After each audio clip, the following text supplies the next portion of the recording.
Halo teman-teman, sobat-sobat Dr. Royman. Kembali bersama saya, Royman BTKV Channel. Apa kabar semuanya? Di video kali ini saya akan membahas mengenai apa itu CABG atau Coronary Artery Bypass Graft dan PCI atau Primary Coronary Intervention atau pemasangan cincin. Sebelum memutuskan tindakan terbaik untuk atasi penyakit jantung koroner, kita harus memahami terlebih dahulu bagaimana prosedur ini bekerja. Simak video berikut ini. Apa itu PCI? PCI juga dikenal sebagai angioplasti koroner atau pemasangan ring jantung. Adalah prosedur non-bedah minimal invasif. Melalui sayatan kecil di kulit, biasanya di pergelangan tangan atau di lipat paha, sebuah kateter dengan balon kecil di ujungnya dimasukkan ke dalam pembuluh darah koroner. Balon kemudian dikembangkan untuk melebarkan pembuluh darah yang tersumbat dan seringkali diikuti dengan pemasangan stent atau ring untuk menjaga agar pembuluh darah tetap terbuka. Keunggulan PCI, prosedur minimal invasif dengan waktu pemulihan lebih cepat, risiko komplikasi lebih rendah dibandingkan CABG, dapat dilakukan pada pasien yang tidak memenuhi syarat untuk CABG.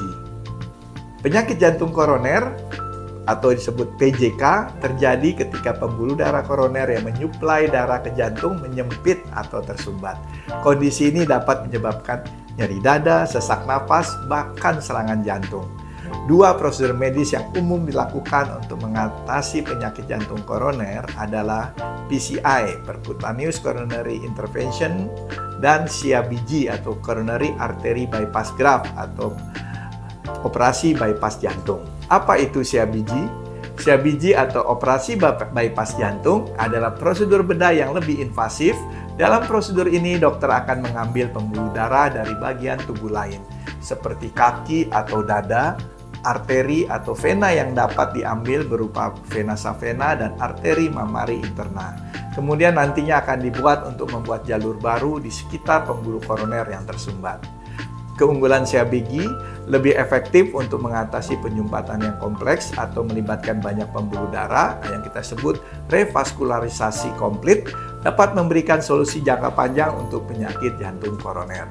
Mana yang lebih baik, PCI atau CABG? Pemilihan antara PCI dan CABG tergantung pada beberapa faktor, termasuk kondisi kesehatan pasien secara keseluruhan, usia, riwayat penyakit, dan kondisi medis lainnya, tingkat keparahan penyakit jantung koroner, jumlah dan lokasi penyumbatan. Dan biasanya kita pakai syntax score, melihat lesi daripada pembuluh koroner, kompleks atau tidak, dengan kita kualifikasikan ke ringan, sedang, berat.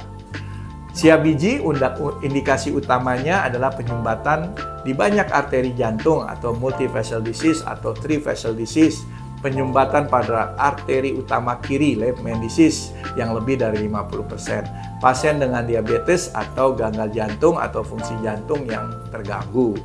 PCI penyumbatan ringan biasanya dengan sedang sampai sedang. Kita bisa lihat ada single atau multivessel disease yang tidak kompleks. Nah, biasanya dengan syntax score yang saya sebutkan sebelumnya. Pasien yang tidak bisa menjalani operasi besar. Keuntungannya pada CABG lebih tahan lama dalam mencegah serangan jantung berulang, lebih efektif untuk penyumbatan berat atau luas, biasanya pada syntax score sedang sampai berat.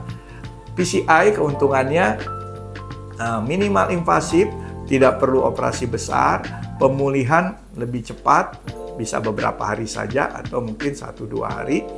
Kekurangan pada CABG, operasi besar dengan risiko komplikasi lebih tinggi, walaupun sekarang ini komplikasi bisa di bawah 3%. Waktu pemulihan lebih lama, bisa 4-6 minggu, dan PCI, risiko penyumbatan ulang yang lebih tinggi dibanding CABG atau kita sebut perlunya revaskularisasi, dan kurang efektif untuk penyumbatan yang kompleks, yaitu syntax score yang menengah sampai berat.